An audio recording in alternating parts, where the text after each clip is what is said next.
You know something is wrong. You cannot quite articulate what it is, cannot quite put your finger on the source of your unease, but you feel it, a growing sense that the relationship that once seemed to promise so much has become something else entirely. Perhaps you feel diminished in ways you cannot explain. Perhaps you question your own perceptions constantly. Perhaps you find yourself walking on eggshells, adjusting your behavior endlessly to avoid triggering displeasure you cannot predict.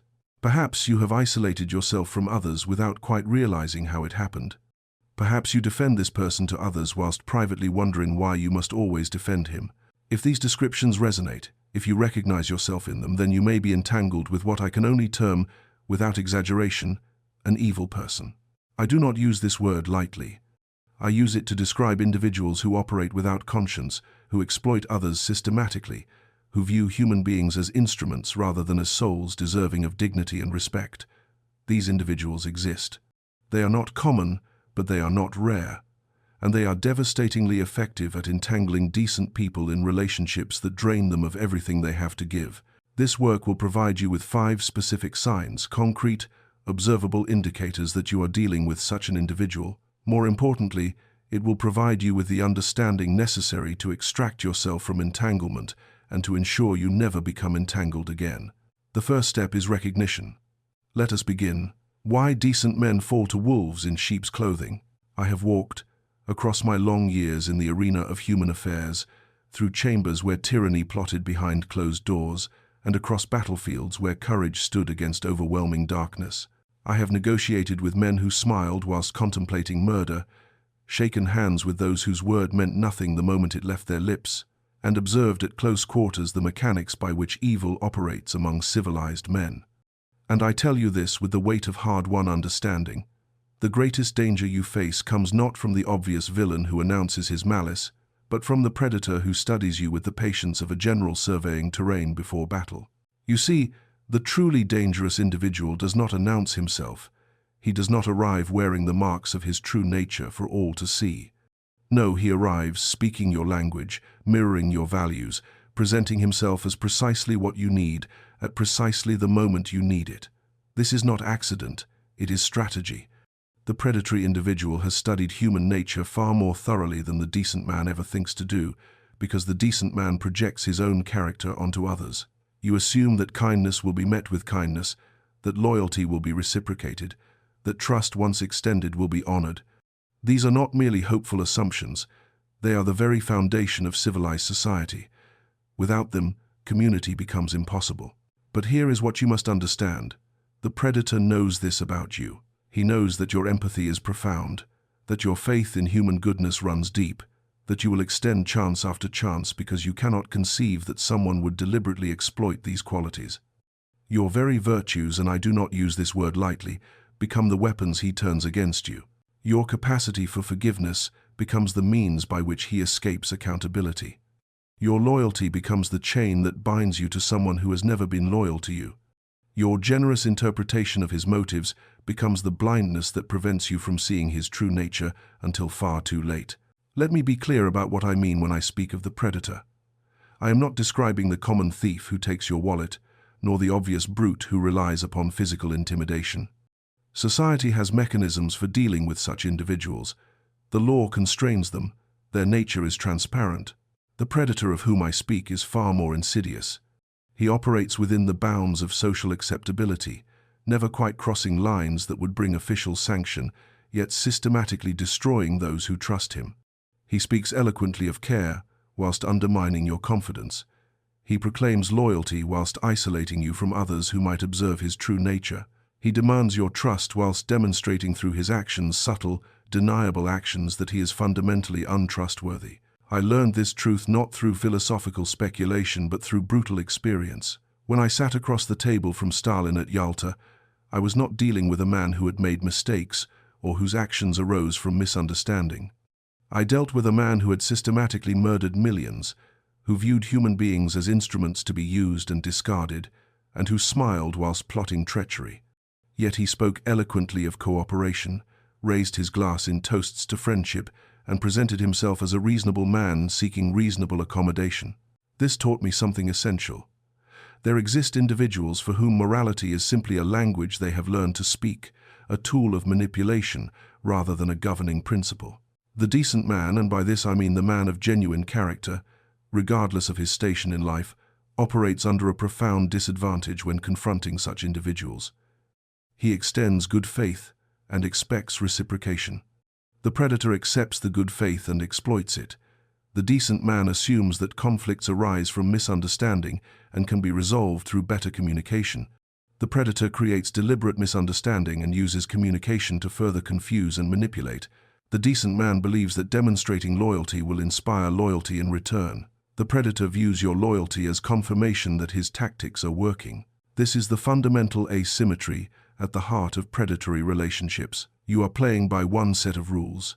He is playing by another set entirely, or perhaps by no rules at all beyond the rule of self-interest, pursued without moral constraint. Until you grasp this asymmetry, you will continue to be vulnerable. You will continue to believe that if you simply try harder, communicate more clearly, demonstrate more patience, show more understanding, eventually he will reciprocate. He will not. Cannot, in fact.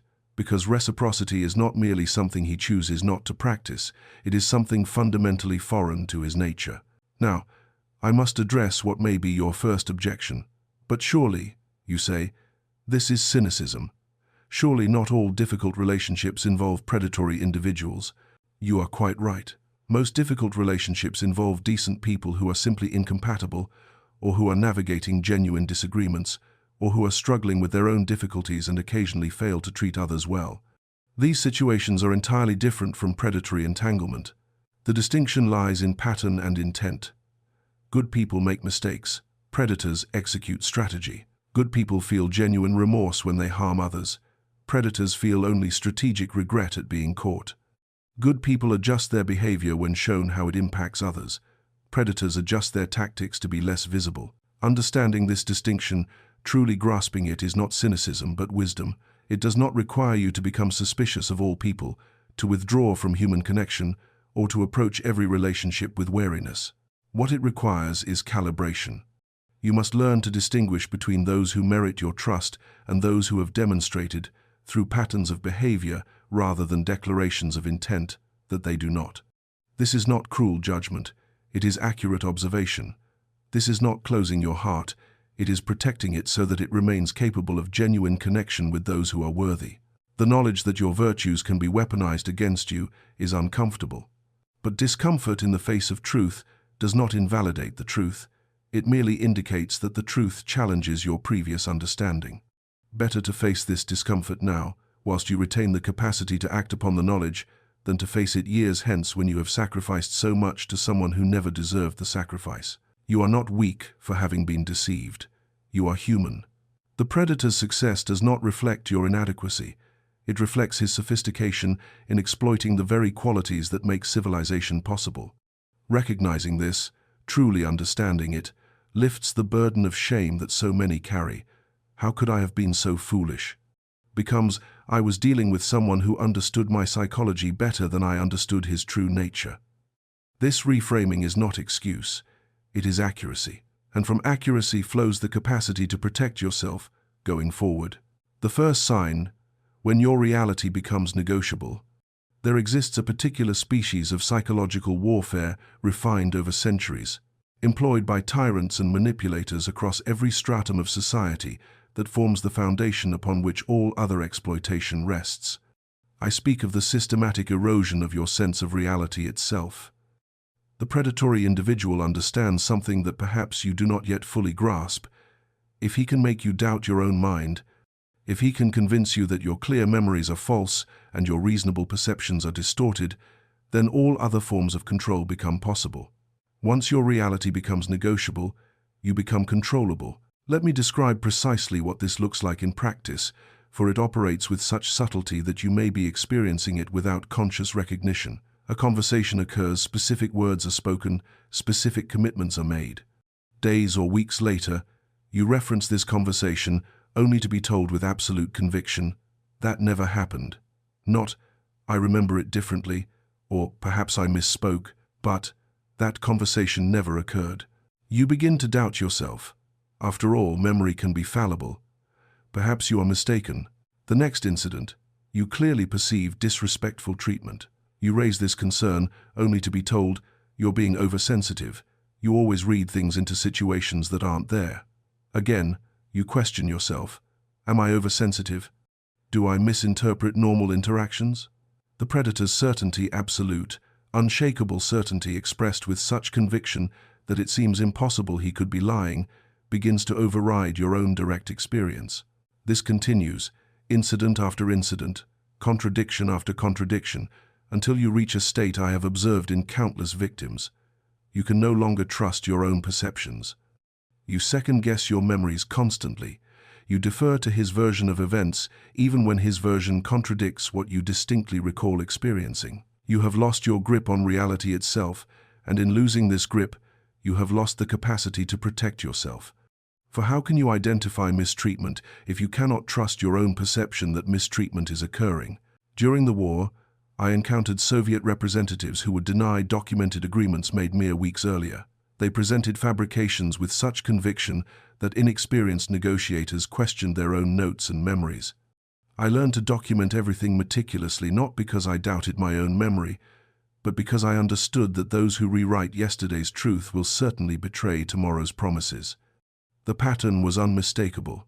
They denied what was inconvenient, insisted upon what was false, and did so with such brazen confidence that truth itself seemed to bend in their presence. But it did not bend. Truth remained truth, documented and verifiable. What bent was the perception of those who had not yet learned to recognize this particular form of assault. This is what you must understand. When someone consistently contradicts your memory of events, when they express absolute certainty that your clear recollections are false, when they tell you that your reasonable perceptions are distorted, they are not offering a different perspective. They are conducting psychological warfare. The technical term, coined in our modern age but describing an ancient practice, is gaslighting, named after a play wherein a husband manipulates his wife into questioning her sanity. The name matters less than recognition of the pattern. What you must learn to identify is this. Does this person contradict your reality only in private, whilst maintaining different narratives with others? Do they tell you one thing happened, but tell witnesses something entirely different? Do they deny even objective facts, things you have in writing, things others observed with absolute conviction? If so, you are experiencing deliberate assault on your consciousness. This is not honest disagreement about subjective interpretations. This is systematic destabilization of your sense of reality. And it is always the first step in comprehensive psychological control. The predator must destabilize your reality before he can fully dominate you, because a person with clear grip on reality cannot be thoroughly controlled. Consider the progression. Once you doubt your own memories, you become dependent on the predator to tell you what actually happened. Once you doubt your own perceptions, you become dependent on him to tell you what you should feel.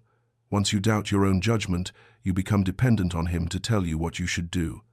Each erosion of your relationship with reality increases his control whilst decreasing your capacity for self-protection. Now, here is what you must do if you recognize this pattern in your own life. Begin documenting immediately. I do not suggest this lightly, nor do I mean it as dramatic gesture. I mean it as practical necessity. When a significant conversation occurs, particularly one involving promises, commitments, or important information, write down immediately afterward what was said. Date it. Be specific. Include quotes when possible.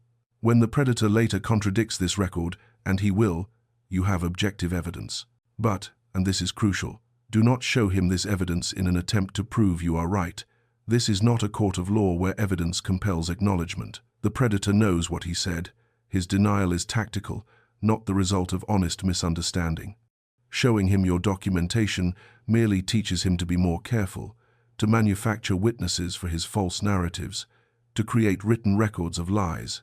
The documentation is for you to confirm to yourself that your perceptions are accurate and his contradictions are deliberate. I call this the reality anchor exercise.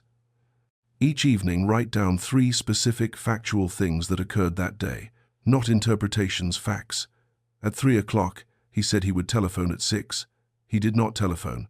When I mentioned this the following day, he insisted he never made that promise. This practice serves 2 essential purposes. it creates a reliable record immune to revision, and it strengthens your confidence in your own perceptions. After 1 week of this practice, review your entries. Patterns of contradiction will emerge with undeniable clarity. You must also learn to recognize what I term the conviction gap indicator. When you raise a concern based on clear memory, does the other person express absolute, unshakable conviction that you are wrong even about your own experiences? Healthy people say, "I remember it differently," or "let me think about what actually happened." They allow for the possibility of honest misunderstanding. Gaslighters say that absolutely never occurred about events you witnessed directly. They must express certainty because uncertainty would allow space for your reality to be valid. The erosion of reality occurs gradually. It begins with small contradictions, "I never said that," about minor matters. As you accept these revisions, the contradictions grow larger. That entire conversation never happened. Eventually, if unchecked, you question the most basic facts of your experience.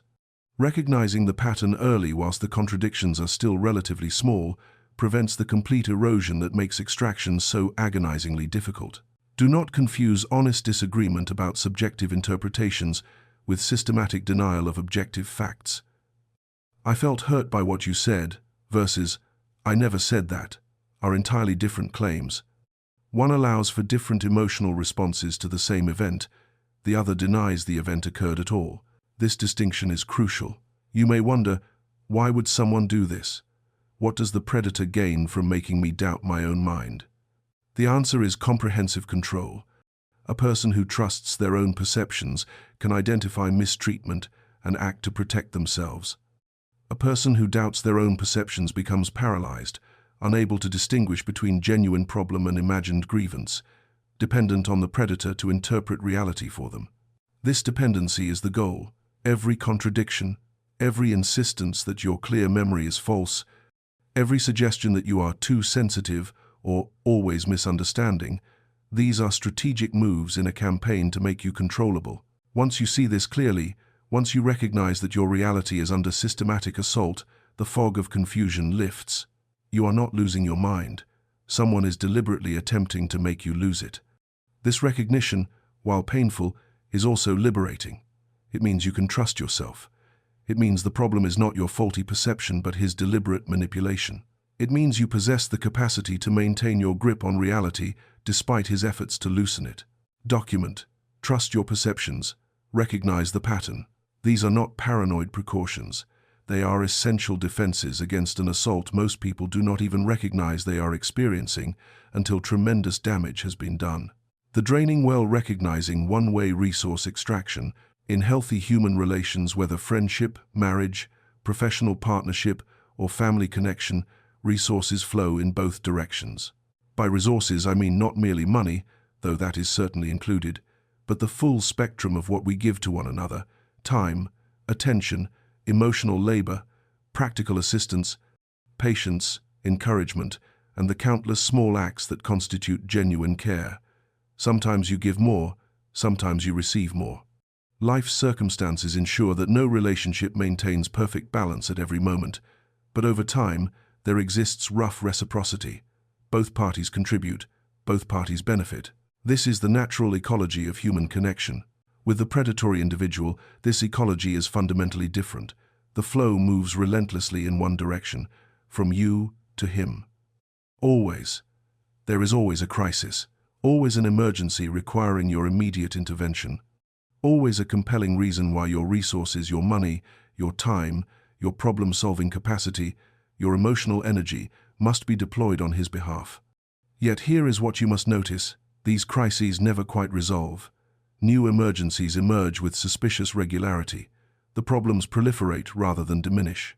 He remains in perpetual need, whilst you remain in perpetual provision. Let me be specific about what this pattern looks like, for it operates with such gradualness that you may not recognize the overall trajectory.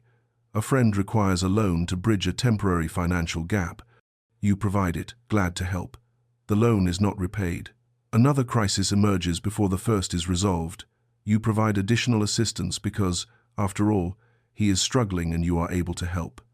This continues crisis after crisis, always with compelling justification, always with implied promise of eventual reciprocation until you realize you have been providing for months or years with nothing flowing back toward you. Or consider the emotional variant. Someone in your life consistently requires extensive support, long conversations processing their difficulties, patient listening to their grievances, careful management of their volatile moods. You provide this support because you care, because they seem to be struggling, because surely everyone deserves patience during difficult times. But notice what happens when you need support. When you face genuine difficulty and reach out for the reciprocal care you have so freely given, he becomes suddenly unavailable. He minimizes your difficulty. He somehow turns the conversation back to his own problems, so that even when you sought support, you end up providing it. I observed during the war a particular officer who continuously demanded resources from his superiors: more men, more supplies, more time, always presenting urgent tactical necessities. His requests seemed reasonable, his explanations were compelling, yet his unit's effectiveness never improved. The crises never abated. Investigation revealed he was diverting resources for personal benefit whilst creating new emergencies to justify additional allocations. His superiors had become trapped in cycles of emergency response, unable to step back and observe the pattern. The crises were not unfortunate circumstances to be managed, but rather features of his operation, not bugs. This is the crucial insight. Genuine emergencies resolve. Manufactured emergencies proliferate. When someone's life contains an unending series of urgent situations requiring your resources, you must ask yourself, do these crises ever actually conclude, or do they simply transform into new crises? Does this person ever achieve stability, or do they careen from one catastrophe to another, always requiring rescue? If the pattern is perpetual crisis requiring perpetual intervention, you are not witnessing bad luck, you are witnessing strategy. Now, consider reciprocity. Conduct what I term the asymmetry audit. Review mentally the last 3 months. List instances where you provided significant support, financial, emotional, or practical. Now list instances where you received similar support from this person. If the ratio is dramatically imbalanced, 5-to-1, 10-to-1, or even more extreme, you are experiencing extraction, not relationship. Healthy bonds involve fluctuation in who gives more at any given time, but rough parity over extended periods. When the imbalance is severe and sustained, you must recognize it for what it is.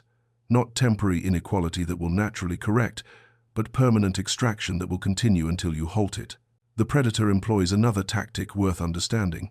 When you do attempt to establish boundaries around your resources, I cannot lend more money until the previous loan is repaid, or I need to attend to my own concerns this week rather than process yours. Notice the response. Does he accept this boundary, however reluctantly? Or does he frame your entirely reasonable limit as evidence of your inadequacy? I thought you cared about me. You're abandoning me in my hour of need. I would never treat you this way. This is manipulation. Caring does not require self-destruction. Compassion does not demand that you drain yourself dry while someone else remains perpetually needy.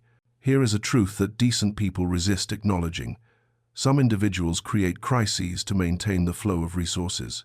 They sabotage their own stability because stability would eliminate the justification for continued extraction. They resist solutions because solutions would end their access to your provisions. This is not conscious Machiavellian scheming. In all cases, some have simply learned that helplessness gets them what they want and have no motivation to develop capability. But conscious or not, the result is identical. You pour resources into a bottomless well, exhausting yourself whilst effecting no genuine improvement in their circumstances. You must also learn to distinguish between genuine hardship and manufactured crisis. Some people do face legitimate ongoing difficulties: chronic illness, economic displacement, caring responsibilities. The distinction lies in how they relate to these difficulties and to your assistance. Are they taking every available action to improve the situation, or are they passive whilst demanding you solve it? Do they show genuine gratitude, or do they treat your support as entitlement? Would they offer similar support if positions were reversed, or have they demonstrated that reciprocity flows only one direction? Implement what I call the 3-strike resource boundary. The next time this person presents a crisis requiring your resources, provide help, but make it conditional on them taking specific action to prevent recurrence. If the same crisis emerges again, provide help once more, but with stronger conditions and clear timeline for change. If it occurs a third time, recognize the pattern. You are not helping them improve, you are enabling them to avoid improvement. At this point, you must make the difficult choice. Either withdraw resources entirely and accept that they will face the natural consequences of their choices, or consciously accept that you are choosing to fund their dysfunction indefinitely. There is no middle path that leads anywhere but continued exploitation. This is perhaps the most challenging aspect of recognizing resource extraction. It requires you to face the truth that your generosity may be perpetuating the very problems you hope to solve, that your patience may be enabling behavior that would cease if you withdrew your support, that your willingness to rescue may be preventing them from developing the capability to save themselves. These are uncomfortable truths. They seem harsh, but consider, if someone has been in perpetual crisis for years despite continuous assistance from you and others, the assistance is clearly not working. Continuing to provide it is not kindness. It is the definition of futility. Your resources, time, money, energy, attention are finite and precious. How you deploy them determines the quality and direction of your life. Squandering them on someone who creates crises to extract them is not virtue. It is poor stewardship of your own existence. You are not cruel for protecting your resources. You are not selfish for demanding reciprocity. You are not heartless for refusing the role of perpetual rescuer. You are wise. You are practicing the self-protection that allows you to genuinely help those who will use that help to improve, rather than those who use it to avoid the necessity of improvement. The knowledge that your generosity can be exploited lifts the burden of false obligation. You need not give endlessly to everyone who asks. You must evaluate whether your giving serves genuine need or feeds perpetual dependency. This evaluation is not judgment of another's worth. It is assessment of whether your resources are being used wisely, and if they are not, you possess both the right and the wisdom to withdraw them. The invisible cage. How strategic isolation operates. The predatory individual understands something fundamental about power and control. Witnesses are dangerous. If others observe his treatment of you, if you maintain connections with people who knew you before this entanglement began, if you have access to alternative perspectives and sources of support, his control remains limited, contestable, subject to external challenge. Therefore, he must isolate you. This isolation, however, must never appear as his demand. It must seem to be your choice, your preference, the natural result of others' inadequacy. This is the art of strategic isolation, and it operates with such subtlety that you may find yourself profoundly alone without ever consciously deciding to withdraw from others. Let me show you how this unfolds. In the early stages of your relationship with this person, he may seem supportive of your other connections, but gradually, you scarcely notice small comments accumulate. Your friend Sarah seemed dismissive of you at dinner. Your brother doesn't really understand you like I do. Your work colleagues seem to take advantage of your good nature. None of consic. These observations is presented as a demand that you sever these relationships. They are framed as concern, as protecting you, as helping you see what you might have missed. You begin to view your other relationships through this new lens. Perhaps Sarah was dismissive. Perhaps your brother doesn't truly understand you. Perhaps your colleagues do take advantage. Each time you see this person, these interpretations are subtly reinforced. Your friend's minor faults, which exist in all human relationships, become magnified.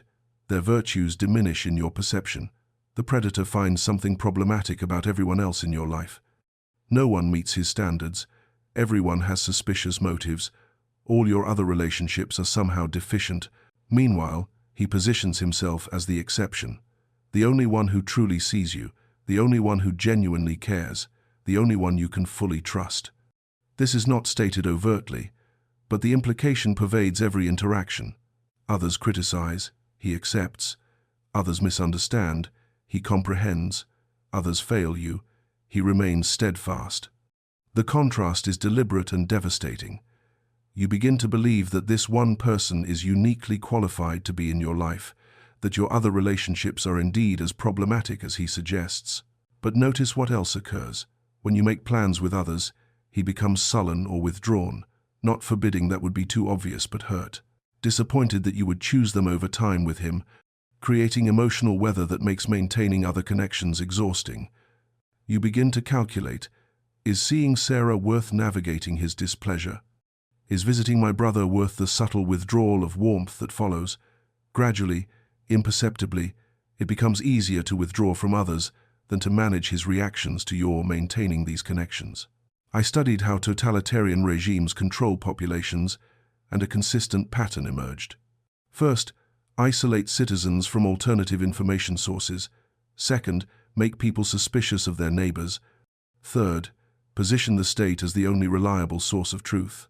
This same pattern operates in toxic personal relationships. I observed a colleague whose partner gradually convinced her that her friends were jealous, her family was controlling, her work relationships were untrustworthy. Within 18 months, she had withdrawn from everyone who might have recognized the abuse and provided support. The partner became her sole source of perspective, validation, and connection precisely as he intended. When witnesses disappear, accountability disappears. When accountability disappears, exploitation flourishes unchecked. The predator can now treat you however he wishes because no one observes the treatment. He can deny reality because no one else was present to confirm what actually occurred. He can escalate his demands because you have no one to provide perspective on whether those demands are reasonable. He can erode your sense of self because you lack external mirrors reflecting back who you truly are. The isolation also serves another purpose. It prevents comparison. If you maintain diverse relationships, you observe how others treat their partners, their friends, their family members. This observation provides context. You notice that healthy people do not monitor their partner's every communication, do not become enraged at minor independence, do not require constant reassurance of primacy. But if you are isolated, you lack this context. You have no basis for comparison. The predator's treatment becomes normalized because it is the only treatment you experience. You must learn to recognize the warning signs of strategic isolation before it becomes complete. Does this person monopolize your time, always having urgent needs that prevent you from maintaining other connections? Does he find fault with everyone else in your life, such that avoiding those people seems like your idea rather than his demand? Do you feel guilty when you make plans that do not include him, as though you are betraying or abandoning him? Do you find yourself explaining away his criticism of others, he's just protective, or he can see things I can't, rather than questioning why he consistently views everyone else negatively? If you recognize these patterns, implement immediately what I call the connection maintenance protocol. Regardless of the predator's response, schedule regular contact with at least 3 people who knew you before this relationship began.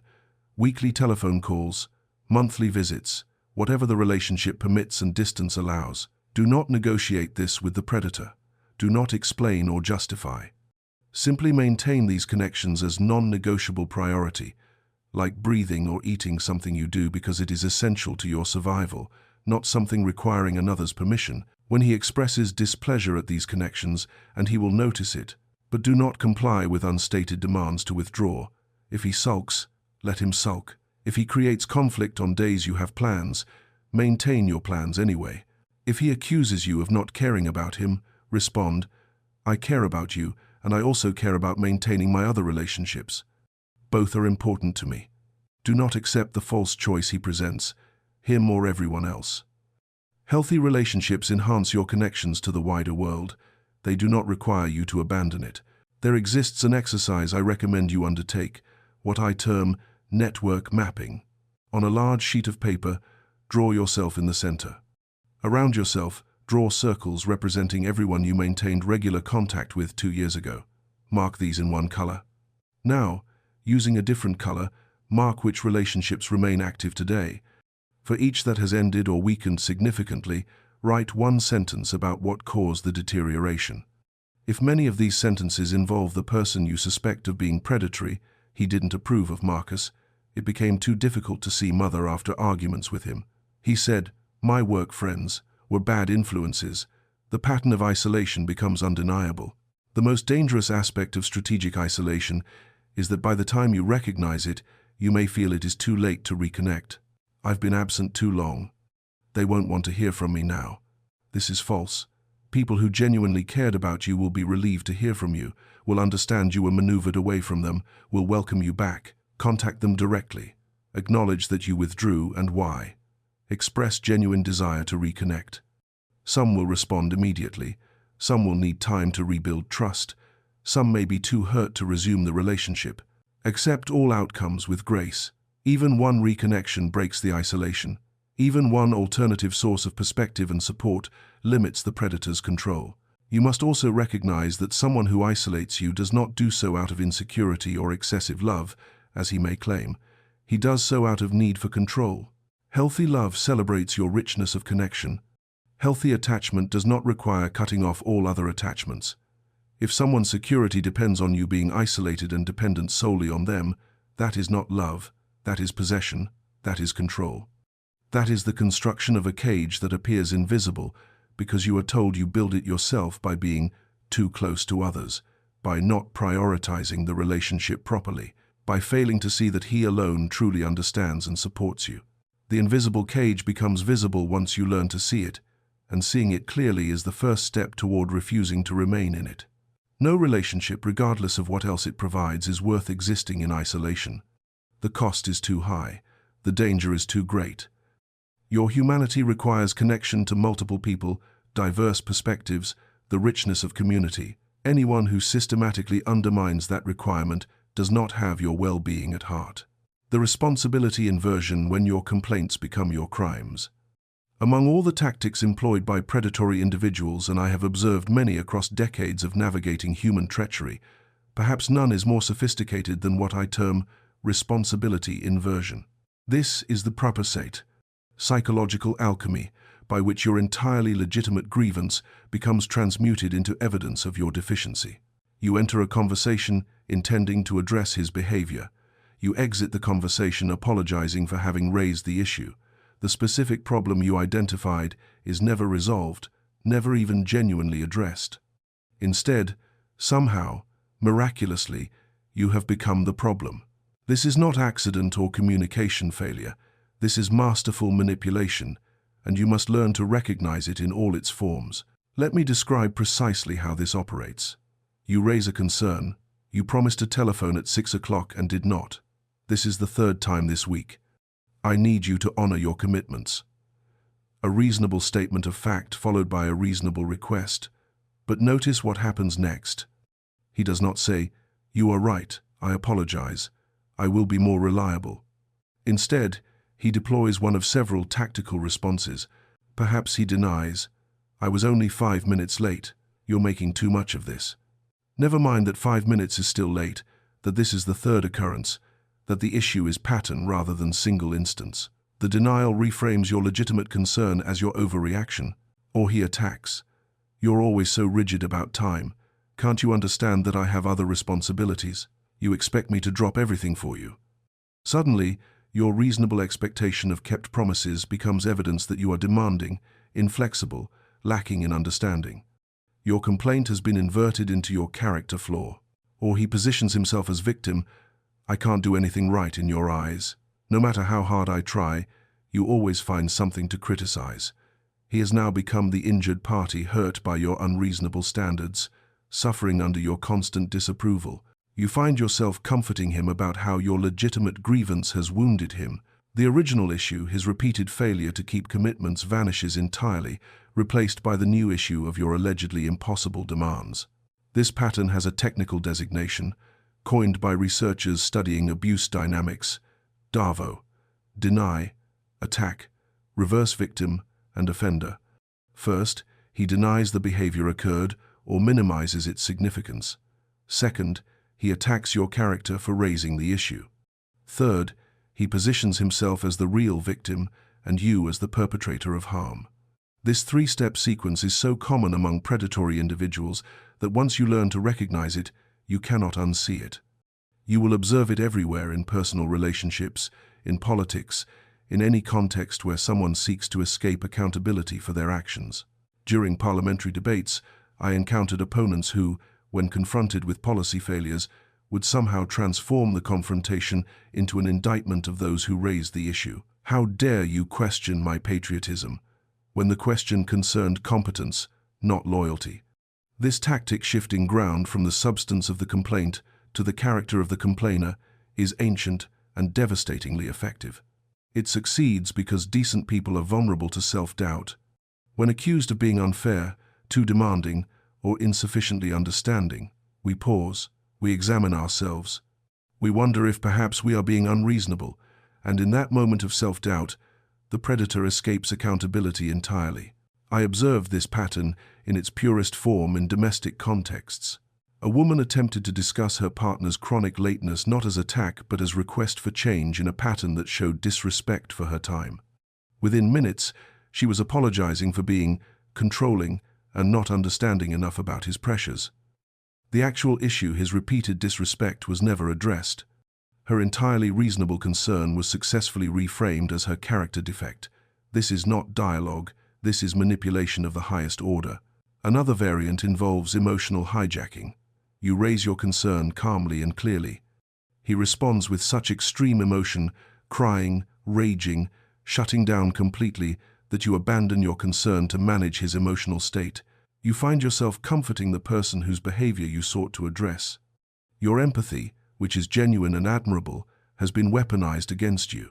Instead of him taking responsibility, you end up taking care of his feelings about being held accountable. This is deliberate strategy. He has learned that emotional crisis prevents accountability, so he manufactures crisis whenever accountability threatens. Or consider the technique I call issue multiplication. You raise one specific concern, his repeated broken promises.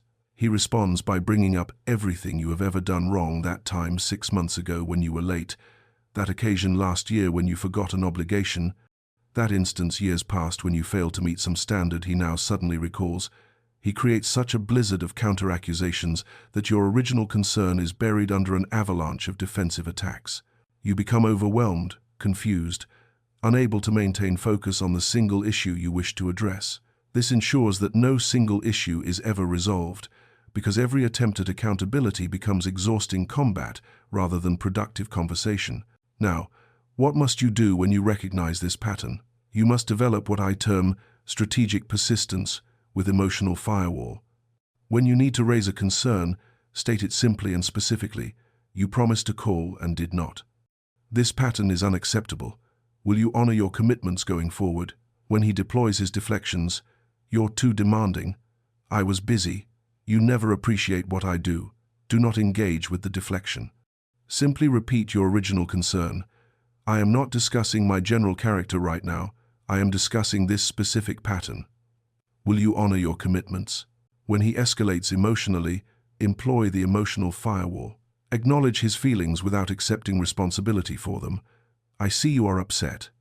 Nevertheless, this issue remains. Will you honor your commitments? You are not being cruel. You are refusing to be manipulated. His upset does not obligate you to abandon legitimate concerns. If after 3 iterations of this pattern, state concern, refuse deflection, repeat concern, he has not addressed the actual issue, you have your answer. He will not take responsibility. You must then decide whether to continue accepting this pattern indefinitely or to enforce consequences. I recommend conducting what I call the accountability audit. Review the last 3 significant conflicts or concerns you raised in this relationship. For each one, document: what was your original concern? How did the conversation actually conclude? Was the issue resolved or deflected? Did you end up apologizing for raising it? If the pattern shows that your concerns are consistently deflected and you regularly end up apologizing for having raised them, you are experiencing systematic responsibility inversion. This is not your communication failure. This is his manipulation success. You must resist the belief that if you simply phrase your concerns more carefully, more diplomatically, more gently, he will finally take responsibility. The issue is not your delivery. It is his fundamental unwillingness to be accountable. Perfect diplomatic skill cannot overcome deliberate evasion. I have watched people contort themselves linguistically, trying every possible formulation of their legitimate grievance, believing that the right words will finally break through. They will not. The predator understands your concerns perfectly well. He simply refuses to accept responsibility for behavior he finds advantageous to continue. Another trap to avoid: accepting the notion that both sides are equally responsible when one side consistently harms and the other side consistently attempts to address the harm. This false equivalency is itself a manipulation tactic. Yes, no one is perfect. Yes, you have doubtless made mistakes.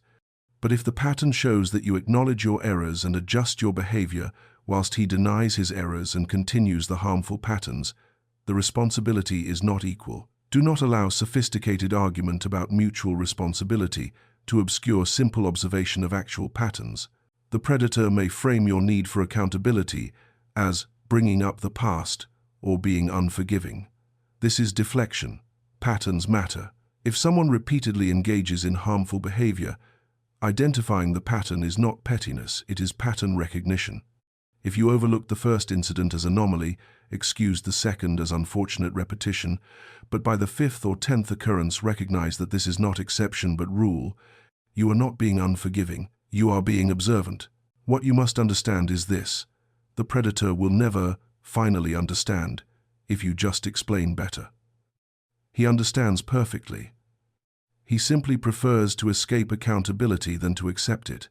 Every deflection, every inversion, every emotional crisis that prevents you from maintaining focus on his behavior, these are not failures of his comprehension, these are successes of his strategy.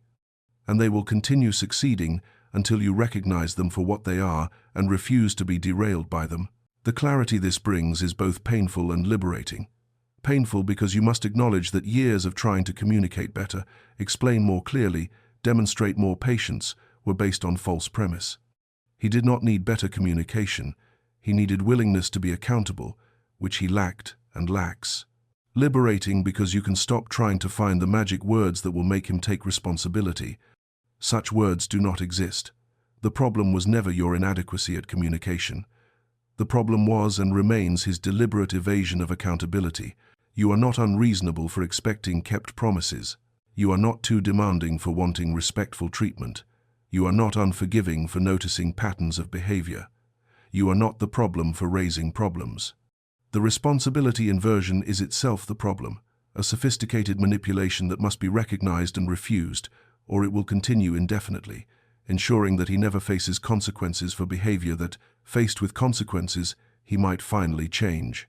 The uncertainty machine, unpredictable reinforcement and anxious dependency. There exists a form of psychological control so insidious, so devastatingly effective, that both animal trainers and totalitarian regimes have employed it with great success across the centuries.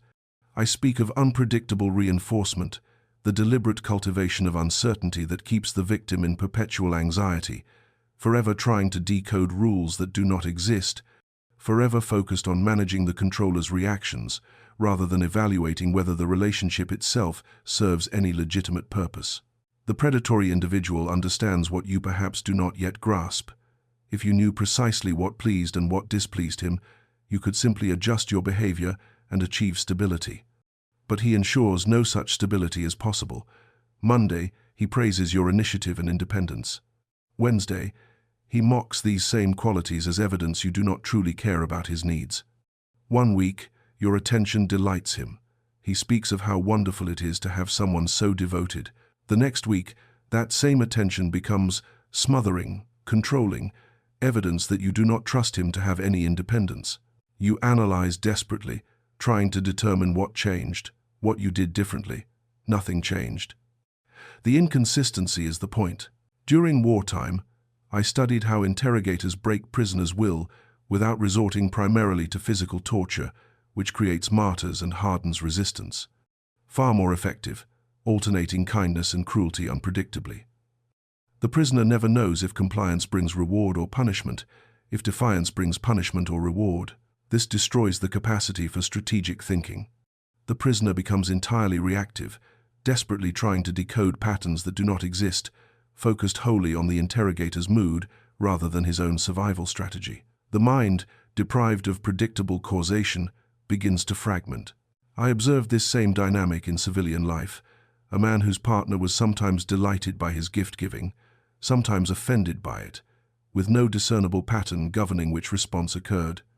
Sometimes his attention was welcomed as devotion, sometimes criticized as insufficient trust. He analyzed obsessively. What did I do right the times she was pleased? What did I do wrong the times she was displeased? He kept mental logs, adjusted his behavior with scientific precision, sought the formula that would guarantee positive response. There was no formula.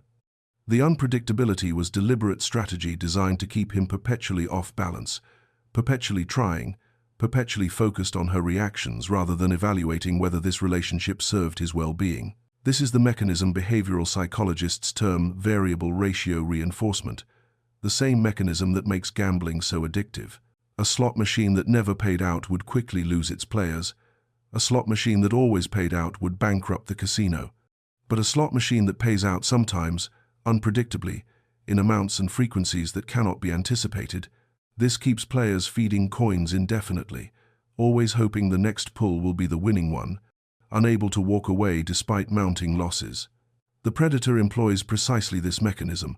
Sometimes your efforts are praised lavishly, sometimes they are ignored entirely, sometimes they are punished as evidence of your deficiency.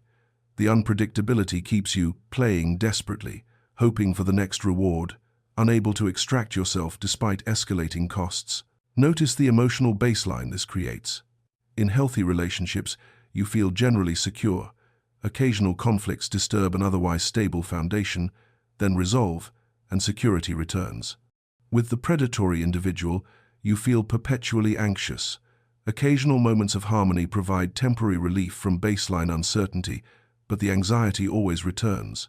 This difference is crucial. Ask yourself, do I feel generally safe with occasional unease, or generally anxious with occasional relief? The answer reveals whether the relationship provides stability or manufactures perpetual insecurity. You find yourself walking on eggshells constantly, monitoring your words and behavior, rehearsing conversations extensively before having them, trying to find the right approach that will prevent conflict. Analyzing past interactions obsessively. What triggered his displeasure? What earned his approval? Can I replicate the successes and avoid the failures? This mental exhaustion is not caused by your inadequacy. It is the intended result of systematic unpredictability. The predator also employs what I term the moving target phenomenon. You finally think you understand what he wants and adjust your behavior accordingly. Success. For a brief period, harmony prevails.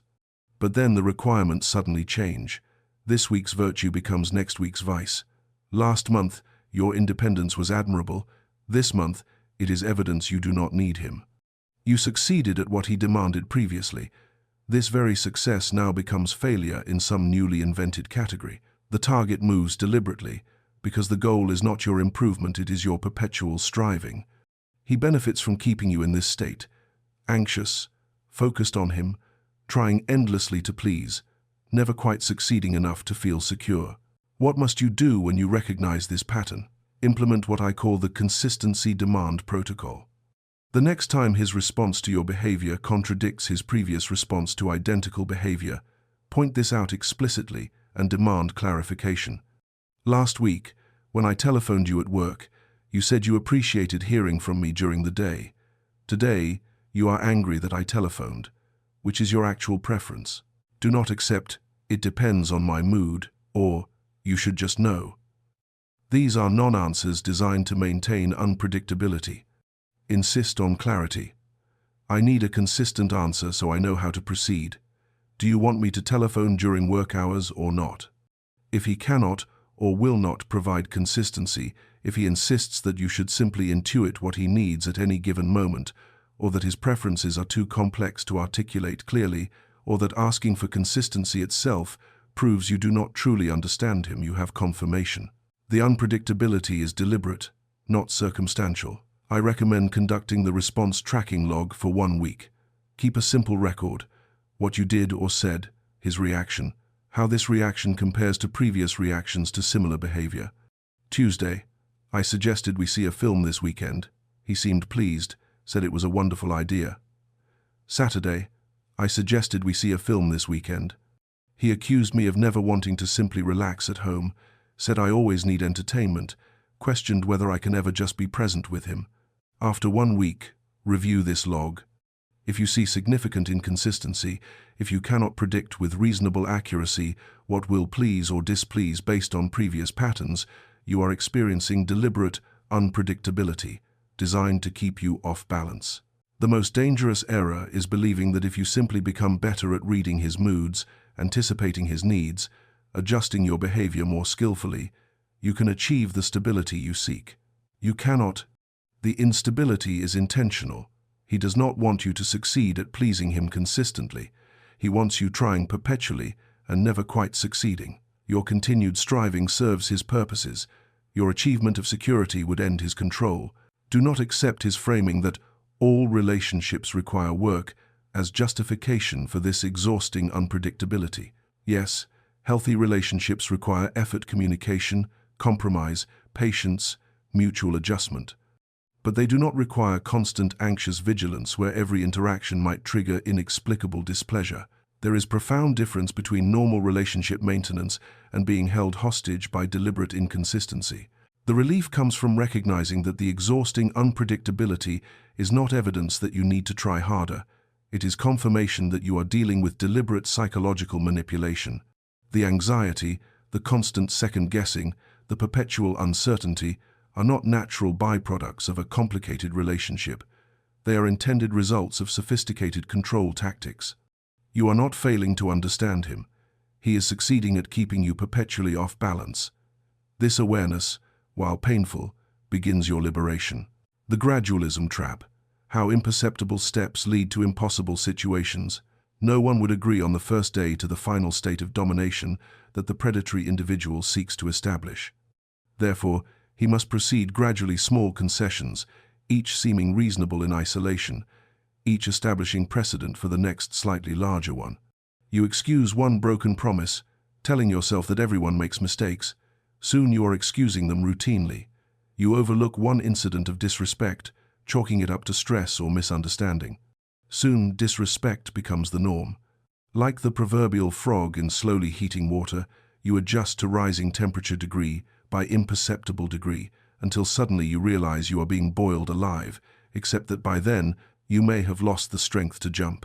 I watched Hitler's territorial expansion with growing alarm, whilst others saw only isolated incidents.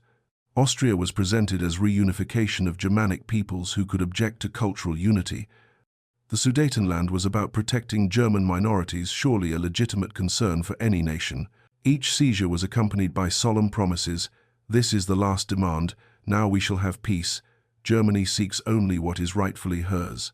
Those who observed only individual incidents missed the pattern. Each concession established precedent for the next, slightly larger one. Each promise of finality was proven false by subsequent demands.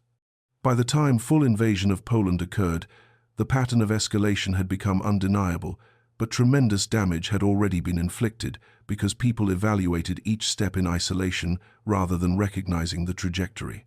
Chamberlain's error was not naivety about any single incident. His error was blindness to the escalating pattern, to the fact that each territorial demand, once satisfied, was followed by a new demand, slightly larger than the previous.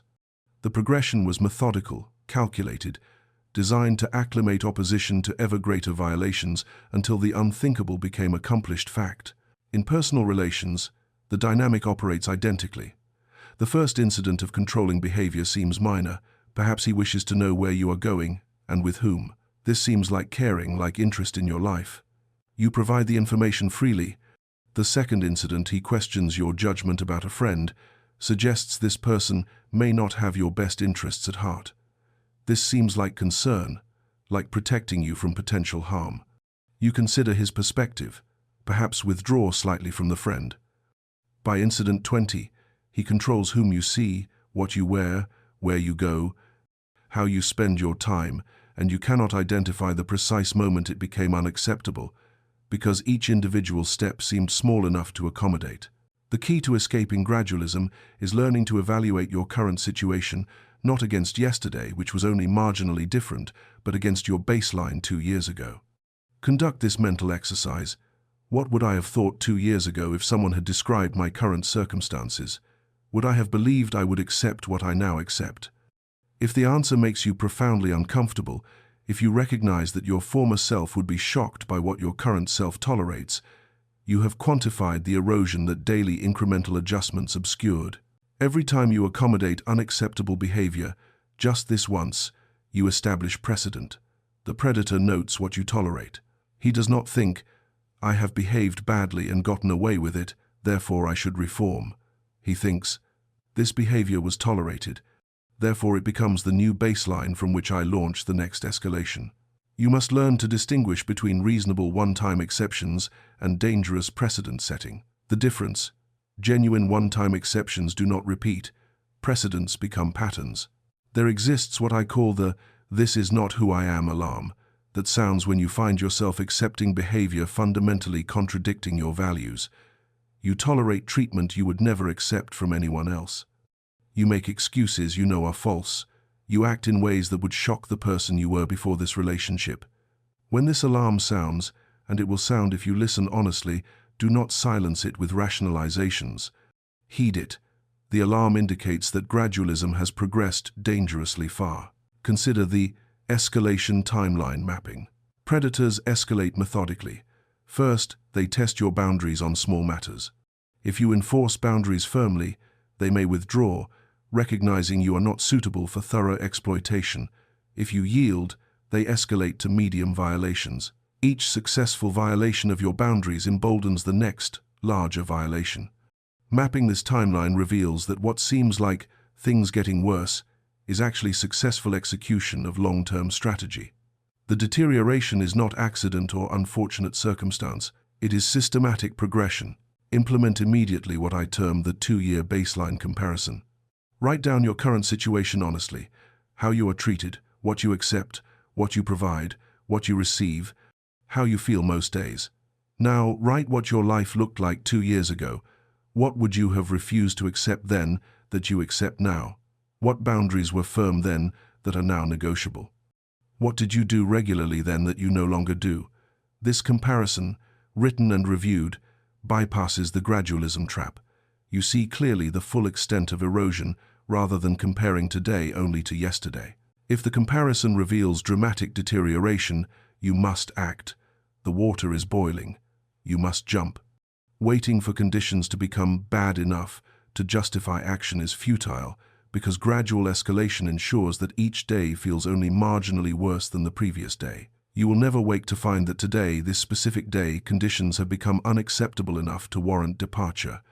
The unacceptable has already arrived. It simply arrived so gradually, you adjusted to it, degree by degree. Conduct the boundary erosion exercise I recommend. List 10 boundaries or standards you held firmly when entering this relationship.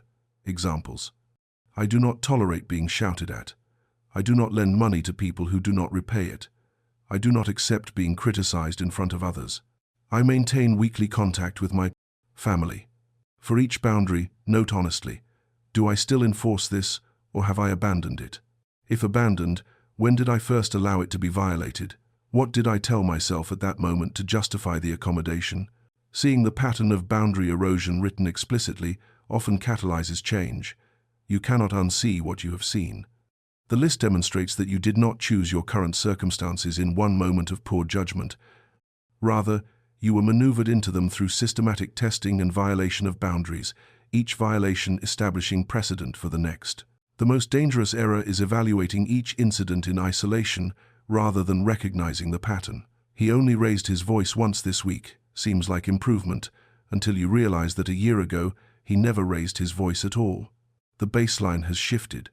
You are comparing current state not to healthy standard, but to recent worse state. This is how gradualism succeeds, by constantly adjusting your reference point so that you measure progress against escalated dysfunction rather than against genuine health. Do not convince yourself that because escalation was gradual, it can be reversed gradually through your patient influence.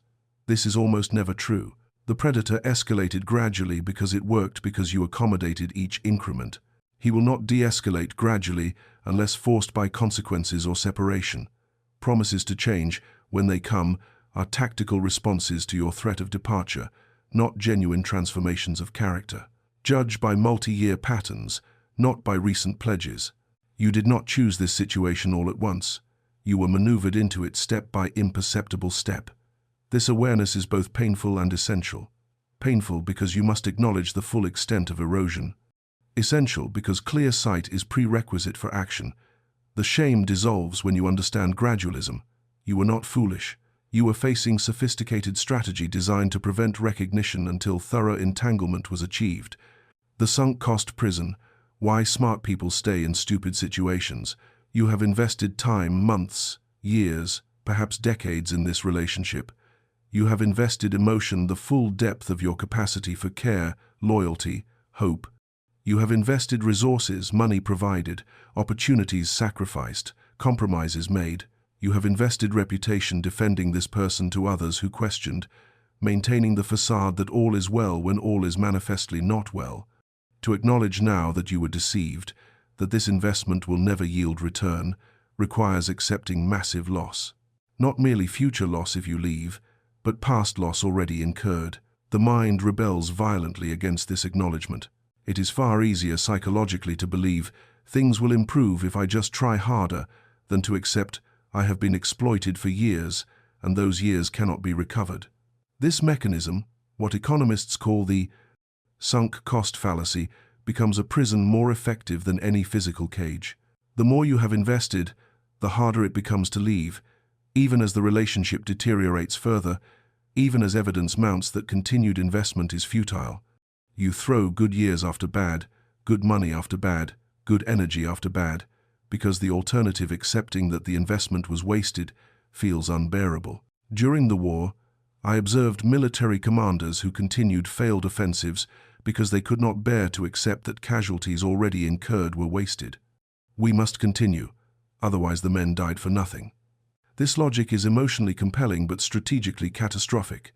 The men are dead whether you continue or withdraw. Continuing a failed offensive does not honor their sacrifice. It simply adds more death to the tally, compounds the original error with additional error, transforms tactical failure into strategic disaster. I faced this precise dilemma regarding Gallipoli. We had invested tremendous resources, lives, materiel, strategic capital in a campaign that was not succeeding.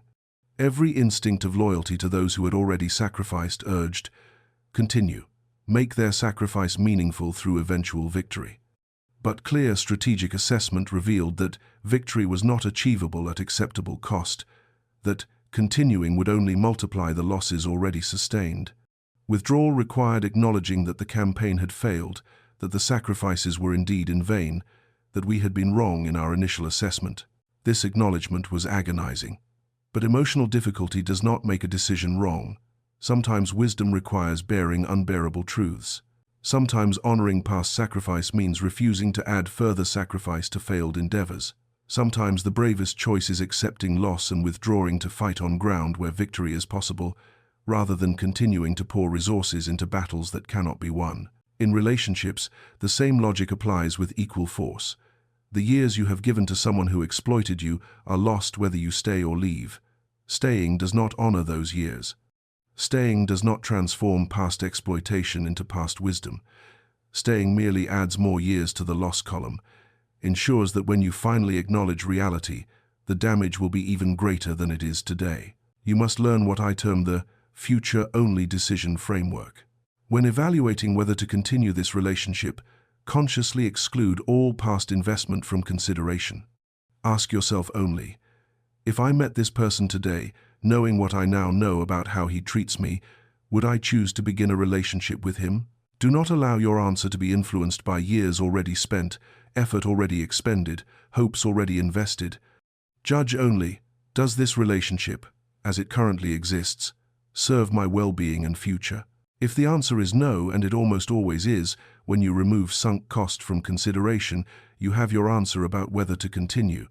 The years already lost do not become found by losing additional years. The pain already endured does not diminish by enduring additional pain. The investment already wasted does not transform into wisdom by continuing to waste further investment. Conduct the investment inventory, I recommend. Calculate honestly what this relationship has cost you. Time given that was not reciprocated, money provided that was not repaid, emotional energy expended managing his crises, opportunities sacrificed to accommodate his needs, friendships lost due to his isolation tactics, aspects of yourself suppressed to avoid his disapproval. Write this inventory explicitly. Seeing the full cost documented often breaks the hold of sunk cost fallacy. You realize, I cannot afford to lose anymore. The predator often weaponizes your past investment against you.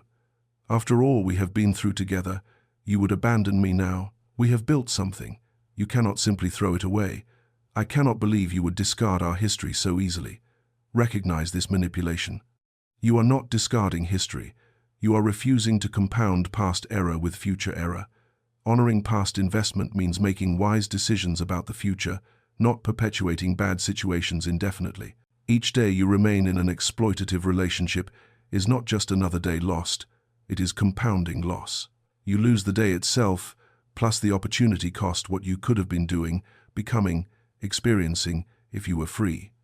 The sunk cost fallacy whispers, I have already invested so much, I cannot leave now. The truth shouts, I have already lost so much, I cannot afford to lose any more. Implement the 1 year forward projection. Imagine yourself 1 year from now if you stay in this relationship.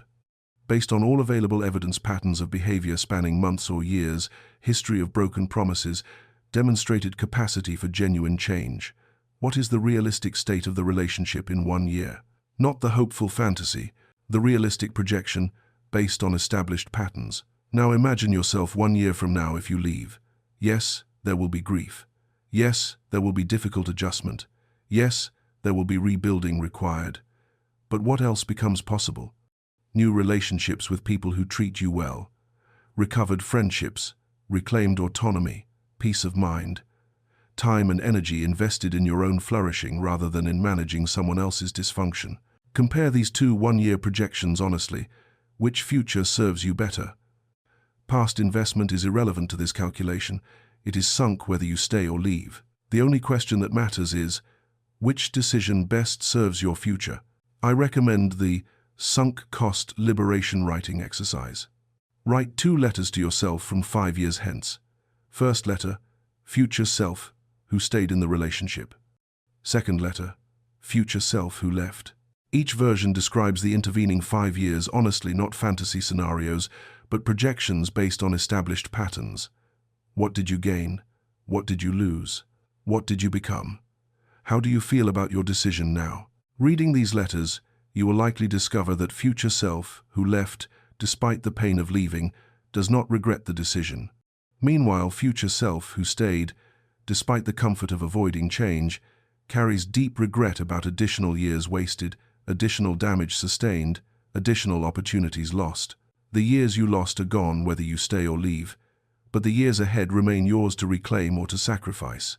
Choose based on realistic assessment of future, not emotional attachment to past. This is not easy knowledge, but it is liberating knowledge. You are not trapped by past investment. You are freed by understanding that sunk costs are sunk. Manufacturing dependency, the predator's most insidious tactic. The most sophisticated predators do not merely exploit vulnerabilities you already possess, they create new vulnerabilities where none existed. They undermine your confidence systematically, whilst positioning themselves as the solution to the insecurity they manufactured. They isolate you from others whilst claiming to be your only true friend.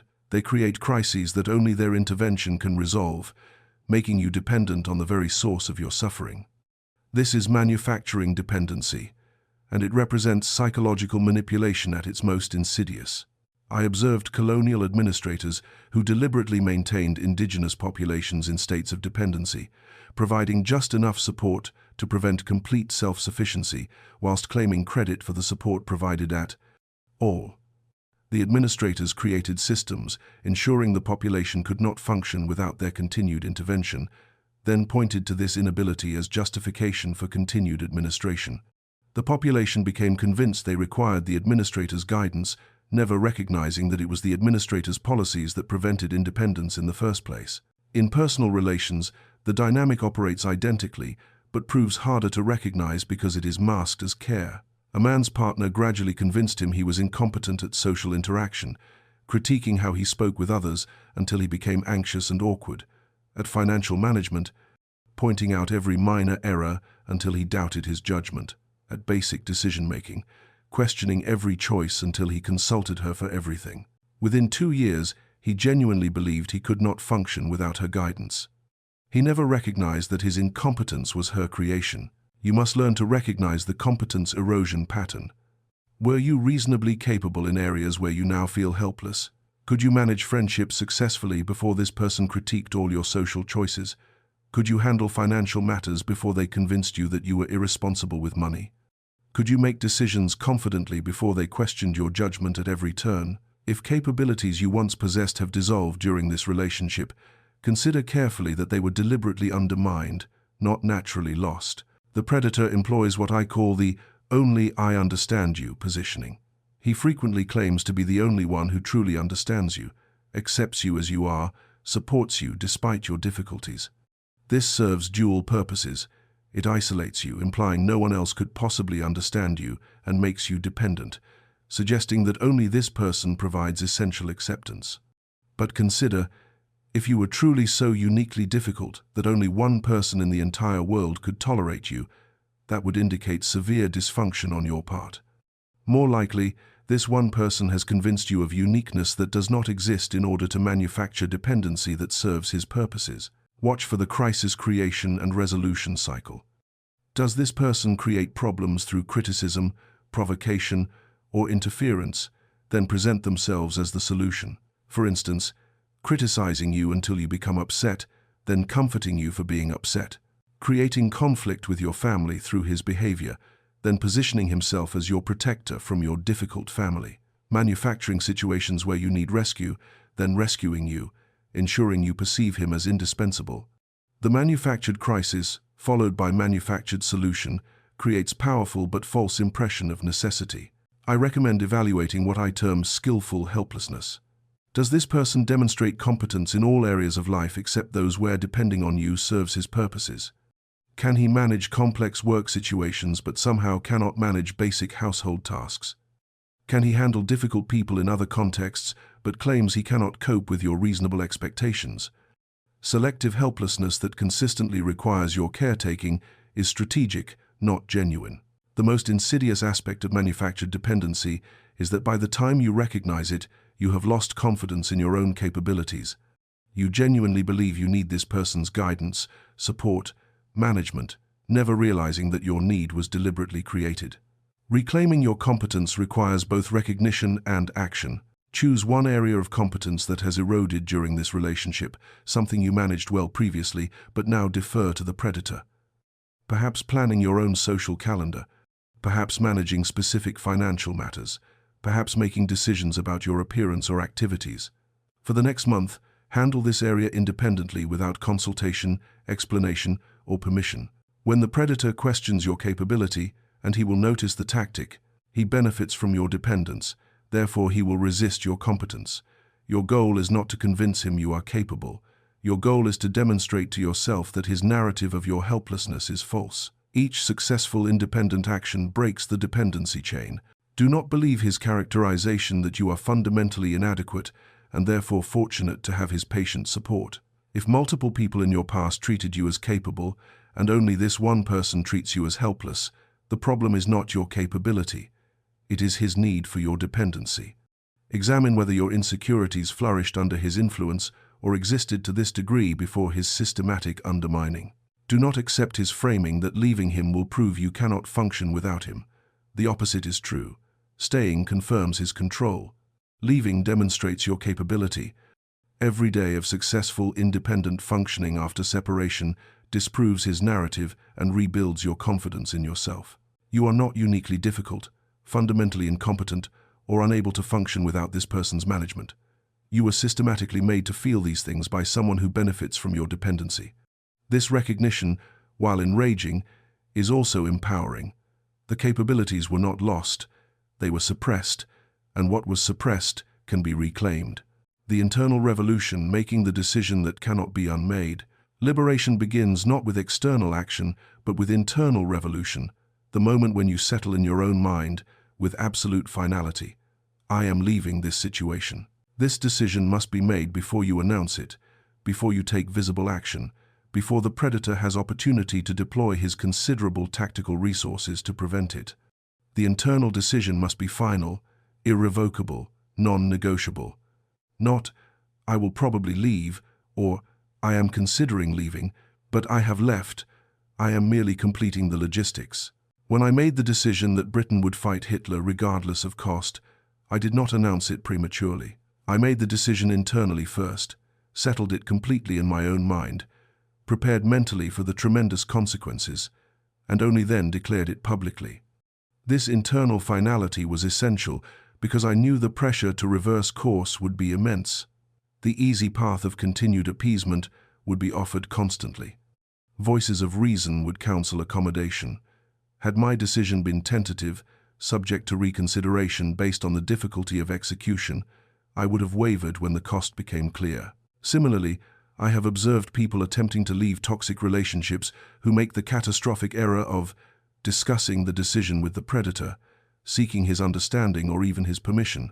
This is fatal to the enterprise. The predator does not want you to leave. More accurately, he cannot allow you to leave because your departure represents loss of control, loss of supply, public acknowledgement that you have judged him and found him wanting. He will deploy every tactic in his considerable arsenal to prevent your departure. Your decision cannot be subject to his input because he has already demonstrated, through years of behavior, that your well-being is not his priority. You know you have reached genuine decision rather than mere contemplation when the question shifts from, "Should I leave?" to, "How do I execute leaving most effectively?" When you stop debating whether and start planning how, you have achieved internal revolution. Before this point, you remain in contemplation, vulnerable to being talked out of action by the predator's countermeasures. Write down your decision simply. I am ending this relationship. This is final and not subject to reconsideration. Read this statement aloud daily for 1 week before taking external action. This daily repetition builds the psychological fortitude necessary to withstand escalation. If you cannot speak this statement with conviction, your decision is not yet final.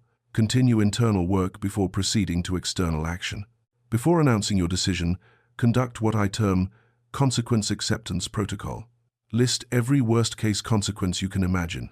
His rage, his tears, his threats of self-harm, others' judgments, financial difficulty, loneliness, his attempts to destroy your reputation.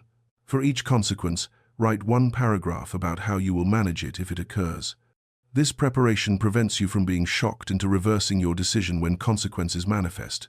You expected them, you planned for them, you will survive them. Critically, do not telegraph your decision prematurely. Do not test his reaction by hinting at leaving. Do not seek his permission, understanding, or cooperation.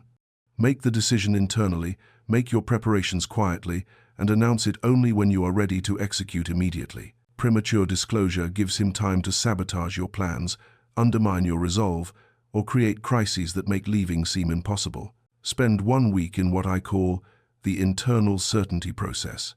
Each day, spend 15 minutes in solitude asking yourself, what do I actually want, independent of his reaction, others' opinions, or logistical concerns?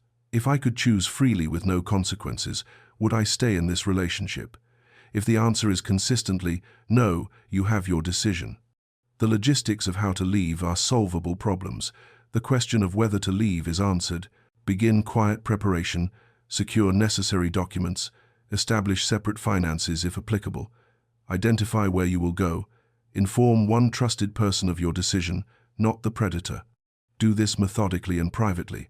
When preparations are complete, you announce your decision not as opening for negotiation but as informing him of reality.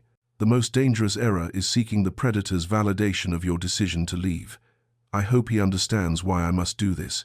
He will not understand. More accurately, he will not accept. Your decision is not subject to his approval. Another error, believing you owe him extensive explanation or opportunity to argue against your decision. You owe clarity and honesty, not debate. State your decision, do not defend it. Do not make your decision contingent on his behavior improving or worsening. Make it based on established patterns spanning months or years, not on hopes for change or fears of escalation. If the pattern is unacceptable, leave regardless of whether his next action is improvement or deterioration. You have crossed the Rubicon. The internal revolution is complete. You are no longer someone considering leaving. You are someone who has decided to leave and is executing that decision. This shift in identity is profound. The uncertainty and wavering cease. Yes, difficult logistics remain. Yes, painful consequences await, but the fundamental question is settled. The predator's opinion of your decision, his understanding of your reasons, his cooperation with the process, all are irrelevant. You are not seeking permission, you are informing of reality. This clarity is both terrifying and exhilarating. You reclaim agency over your own life. The escalation response maintaining resolve. When the predator deploys countermeasures, the predatory individual will not release you willingly. When he perceives you slipping away, he will deploy a sophisticated array of countermeasures designed specifically to reverse your decision. These tactics are not spontaneous emotional responses. They are calculated strategies refined through his experience manipulating others. Understanding this, truly grasping that his escalation is strategic rather than authentic, is essential to maintaining your resolve. The first countermeasure is what I term love bombing: sudden, excessive affection and promises of dramatic change. The partner who has shown little genuine care for months suddenly becomes attentive, affectionate, making grand pledges. I will finally seek therapy. I will treat you as you deserve. I see now what I have been doing wrong. Give me one more chance, I promise things will be different. This is tactical performance designed to create doubt. Ask yourself, if this change were genuine, why did it require me deciding to leave? Why did years of requesting change fail to produce it, but threatening departure succeeds?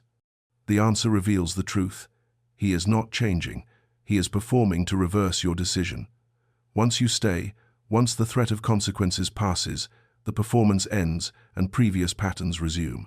When Britain refused Hitler's generous peace offers after Dunkirk, his response escalated dramatically from diplomatic overtures to the sustained bombing campaign of the Blitz.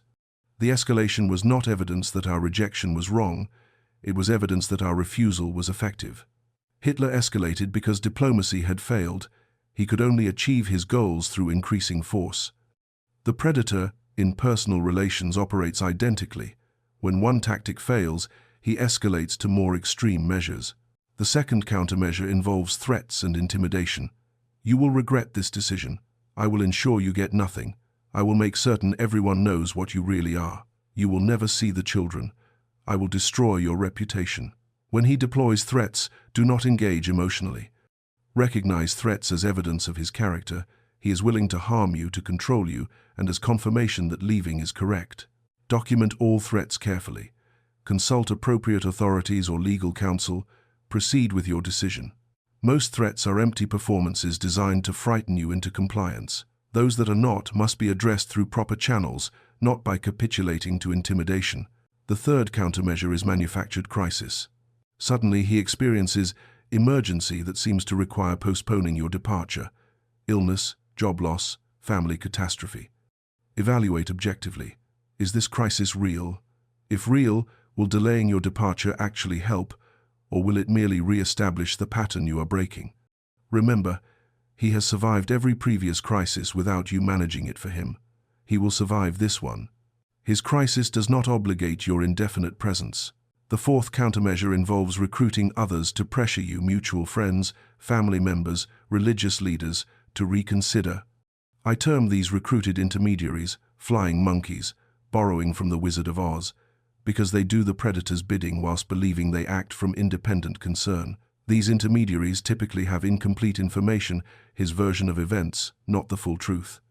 They see his distress, hear his promises of change, believe his characterization of you as unreasonable or cruel. Your response must be firm.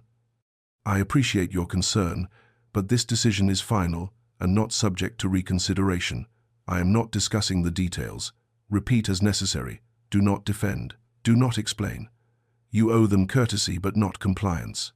Before announcing your decision, prepare what I call the escalation response script. Write down the 3 most likely countermeasures he will employ based on his established patterns. For each, write your prepared response. Example: if he promises to change, I will say, I am glad you are considering growth. However, my decision is final. I wish you well. If he threatens self-harm, I will contact emergency services and his family, but I will not reverse my decision. If he recruits family to pressure me, I will say, this is between him and me. I will not discuss it further. Having these responses prepared prevents you from being caught off guard and manipulated in the moment. Conduct what I recommend as the escalation drill. Enlist a trusted friend to role-play the countermeasures you expect. Have them embody the predator's tactics as realistically as possible: promises, threats, guilt induction, appeals to compassion. Practice delivering your prepared responses calmly and firmly, without engaging emotionally. This drill builds psychological muscle necessary to maintain boundaries when facing actual escalation. The gravest error is believing that if he finally changes, your departure becomes unnecessary. The pattern is clear. He changes tactically to prevent your leaving, not genuinely to improve the relationship. Once you stay, once the threat of consequences passes, the change reverses. Judge by multi-year patterns, not by recent dramatic promises. Words are free. Patterns are evidence. Do not feel guilty for abandoning him during crisis. You are not abandoning him, you are liberating yourself. He is an adult capable of managing his own life. Your departure does not destroy him. His crisis, real or manufactured, is not your responsibility. Caring about someone does not require sacrificing yourself indefinitely. Do not attempt to maintain friendship or arrange gentle transition. Clean breaks heal faster than prolonged contact that gives him ongoing opportunity to manipulate. Your safety and sanity require distance, not diplomacy. You now anticipate escalation rather than being shocked by it. When the predator deploys countermeasures, you recognize them for what they are: sophisticated manipulation designed to reverse your decision. His escalation confirms rather than undermines your choice. Someone who must employ such tactics to keep you is someone you must leave. Your resolve strengthens rather than weakens under pressure. The architecture of separation building: impermeable boundaries. Separation must be comprehensive, physical, emotional, and psychological. Maintaining partial contact invites re-entanglement because the predator requires only a crack in your defenses to pry them open again. "We can still be friends" is usually tactical error. Friendship requires mutual respect that the predator has demonstrated he does not possess. Complete severance may seem harsh, but it is often the only path to genuine freedom. When dealing with Stalin, I maintained what I called necessary relations with absolute caution, cooperation on matters of immediate military necessity, whilst maintaining profound distrust and preparing for inevitable future conflict.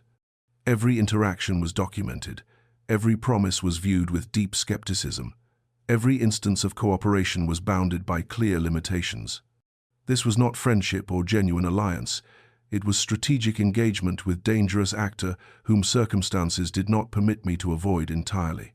In personal relations, when complete avoidance of predatory individual is impossible, shared custody of children, family connections requiring occasional contact, work relationships, the same principles apply. Engage minimally, document everything, trust nothing. Maintain emotional distance regardless of apparent warmth. Prepare for betrayal. With predatory individuals from whom you can separate completely, former romantic partners, former friends where no legal or familial obligation exists, the default should be zero contact.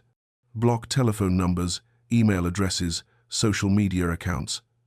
Do not maintain just-in-case communication channels. Every channel you leave open is channel through which manipulation can flow. Complete silence is not cruelty, it is self-protection. When complete avoidance is impossible, employ what I term the grey rock technique. Become as boring and unreactive as a grey rock. Provide minimal information, display minimal emotion, offer nothing that can be used as leverage. Respond to necessary communications with brief, factual statements. Do not engage with provocations.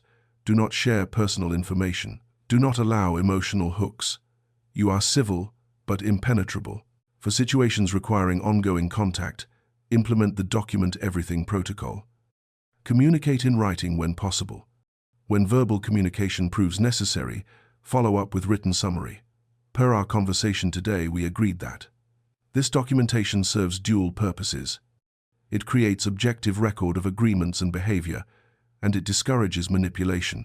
Predators operate most freely when no record exists. Construct what I call the emotional firewall. Separation requires not merely physical distance, but emotional impermeability. You must reach state where his approval no longer pleases you, his disapproval no longer wounds you, his crises no longer compel your intervention, his promises no longer create hope. This emotional firewall takes time to construct, but proves essential for preventing re-entanglement. Immediately after announcing separation, implement the communication quarantine. For the first 90 days, permit zero non-essential contact. If complete no contact is impossible, establish rigid parameters. Communication only through specified method, email, or co-parenting application, not telephone or text. Communication only about specified topics, children's logistics, not personal matters. Communication only within specified timeframes, responses within 24 hours, not immediate. Violations of these parameters receive no response. They are simply ignored. This quarantine period allows you to establish new normal. You are separate people with minimal necessary interaction, not former intimates maintaining connection. After 90 days of rigid boundaries, you can assess whether adjustment is appropriate. Begin with maximum restriction. Conduct the boundary fortification audit. List every potential point of contact: telephone, email, social media, mutual friends, family gatherings, shared spaces. For each point, categorize. Can be eliminated entirely. Eliminated immediately. Cannot be eliminated, but can be restricted. Establish specific restrictions.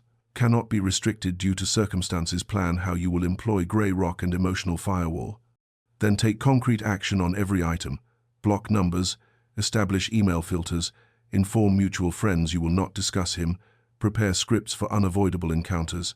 The most dangerous error is believing you can maintain healthy friendship with someone who was never genuinely friend but always predator. Friendship requires mutual respect. He has demonstrated he possesses none for you. Another mistake: allowing emergency contact that bypasses your boundaries. Except for genuinely life-threatening emergencies, extraordinarily rare, his crises are not emergencies requiring your immediate response. Treat them as manipulation attempts, not legitimate urgencies. Do not allow family or mutual friends to serve as information conduits. How is he doing? Becomes, tell him I said this. Becomes gradual erosion of separation. Information quarantine is as important as communication quarantine. You now understand that partial separation usually proves insufficient when dealing with predatory individuals. You possess architecture for comprehensive separation: physical distance, communication restriction, documentation protocols, emotional firewall, strategies for situations where complete avoidance is impossible. The boundaries you construct are not negotiable. They are protective barriers serving your safety and sanity. Someone who truly cared for your well-being would respect these boundaries. His violation of them confirms his predatory nature. The liberation is no longer theoretical. It is structural reality built brick by brick, the reconstruction of self-reclaiming what was systematically dismantled. Liberation creates immediate relief, cessation of active harm, but it also reveals damage. Your confidence was systematically undermined. Your reality was repeatedly contradicted. Your connections were deliberately weakened. Your autonomy was progressively restricted. This damage must be addressed deliberately through what I term reconstruction of self, methodical process of reclaiming capabilities that were dismantled. Reconnecting with people from whom you were isolated, rebuilding trust in your own perceptions, rediscovering aspects of yourself that were suppressed. After the war, Britain faced massive reconstruction. The temptation was to rush, to declare victory and assume normality would resume automatically. But I understood that reconstruction requires deliberate effort, strategic prioritization, patient persistence. You cannot rebuild everything simultaneously. You must sequence the work intelligently. Liberation is beginning of recovery, not its completion. The systematic dismantling of yourself took months or years. The systematic reconstruction will also take time. This is not failure. It is natural pace of genuine healing.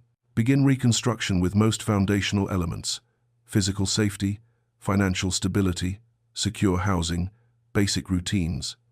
Only once these foundations are stable should you address more complex reconstruction, like reconnecting estranged relationships or processing traumatic experiences. Attempting everything simultaneously courts overwhelm. Sequencing intelligently ensures steady progress. Implement the reconnection protocol. People from whom you isolated during entanglement deserve honest approach. Contact them directly. Acknowledge that you withdrew and why. Express genuine regret without extensive self-flagellation. Express desire to reconnect without demanding immediate forgiveness. Some will welcome you back immediately. Some will need time to rebuild trust. Some may be too hurt to reconnect. Accept all outcomes with grace. Practice the small decisions technique. Your confidence in your own judgment was systematically undermined. Rebuild it through accumulation of small, successful decisions. Start with trivial choices the predator would have criticized or controlled. What to wear, what to eat, how to spend an afternoon. Make these choices independently and observe. The sky does not fall. Gradually increase complexity. Which friend to call, which job opportunity to pursue, how to handle difficult situation. Each successful decision defined as making choice and surviving outcome rebuilds confidence brick by brick. Address directly the self-forgiveness necessity. You will inevitably experience regret. How did I tolerate that for so long? Why didn't I leave sooner? Remind yourself, you did the best you could with information and understanding you had at each moment. You were dealing with sophisticated manipulation designed to prevent recognition. You eventually did recognize and leave. This is success, not failure. Create what I call the reconstruction timeline, 6-month plan broken into 3 phases. Phase 1, months 1 to 2. Establish foundations, secure living situation, stable finances, basic routines, 1 or 2 reconnected relationships. Phase 2, months 3 to 4. Expand reconstruction, additional reconnections, exploration of interests that were suppressed, small confidence-building achievements. Phase 3, months 5 to 6. Deeper healing, processing traumatic experiences, taking on larger challenges, envisioning future rather than merely recovering from past. Conduct the reclamation list exercise. Create 3 lists. List 1. Activities, interests, pursuits you enjoyed before this relationship that you abandoned during it. List 2. Relationships that weakened or ended during entanglement. List 3. Aspects of your personality or character that you suppressed to avoid the predator's disapproval. For each item on each list, write 1 sentence about why it was abandoned or suppressed. Then, for List 1, choose 1 activity to resume this month. For List 2, choose 1 person to contact. For List 3, choose 1 suppressed aspect to express. Small reclamations accumulate into substantial reconstruction. The gravest error is expecting linear progress without setbacks. Reconstruction is not smooth trajectory from damage to wholeness. It is erratic process with advances, retreats, plateaus, breakthroughs. Expect difficult days, even months after separation. These do not indicate failure. They indicate normal healing. Do not rush into new relationships to fill the void. Your judgment and boundaries need time to recalibrate. Premature involvement risks repetition. Do not measure your reconstruction against others' timelines. Your pace is your pace. Comparing serves no purpose. You are actively rebuilding rather than passively recovering. You possess concrete plan for reconstruction, sequenced intelligently to prevent overwhelm. You understand that healing is non-linear and that setbacks do not indicate failure. You are reconnecting with people and activities systematically excluded from your life. You are reclaiming aspects of yourself that were suppressed. The void left by predators' absence is filling with genuine connection, authentic expression, autonomous decision-making. You are becoming not who you were before entanglement, but someone stronger, tempered by ordeal, wise from experience. The wisdom of discernment, developing permanent immunity through understanding. Having escaped one entanglement, your most urgent concern is preventing another. This requires developing what I term calibrated discernment, sophisticated ability to distinguish between good faith mistakes and bad faith manipulation, between temporary character failures and fundamental orientations toward exploitation, between genuine connection and skilled performance. This is not cynicism or paranoia, it is wise discrimination based on hard-won understanding. After observing Hitler's pattern with Austria and Czechoslovakia, when he made demands regarding Poland, I understood immediately that this was not negotiable grievance, but inexorable aggression. Others, lacking pattern recognition developed through painful experience, believed this time is different and counseled appeasement. I knew better. Pattern recognition developed through painful experience provided immunity to fresh deception in familiar pattern. After my ordeal with Gallipoli, I developed far more sophisticated appreciation for difference between bold strategic vision and reckless overconfidence. This discrimination served me well in subsequent decisions. In personal relations, same principle applies. Having been entangled with one predatory individual, you now possess pattern recognition that can identify similar dynamics early. The question is whether you will trust this recognition or explain it away. Implement the 3-month observation window. Do not make significant commitments to new people, romantic, professional, social, until you have observed them across at least 3 months and multiple contexts. Predators can maintain performance for weeks. 3 months and varied circumstances reveal character. Watch particularly. How do they treat service workers, subordinates, others from whom they want nothing?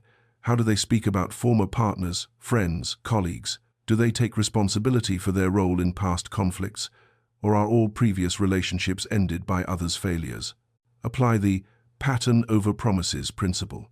When someone's words and actions consistently diverge, trust pattern of actions and ignore promises of words. Predators are skilled with language. Their promises are elaborate and compelling, but patterns reveal truth. Do not allow eloquent explanations to override observed behavior. If someone repeatedly violates boundaries whilst promising respect, the pattern violation is truth. The promise respect is performance. Practice the instinct honoring protocol. When someone makes you feel diminished, confused, or anxious without clear cause, your unconscious mind has detected danger. Your conscious mind cannot yet articulate. Do not ignore this instinct in favor of rationalization. I am being unfair. I am too suspicious. I should give them a chance. Trust the alarm. Investigate cautiously rather than dismissing the signal. Conduct the early boundary test. Within first month of any new significant relationship, establish clear boundary about something that matters to you.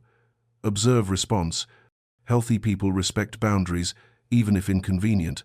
Predators test them immediately, find ways to circumvent them, or frame your boundary as evidence of your deficiency. This early test reveals character before you are invested.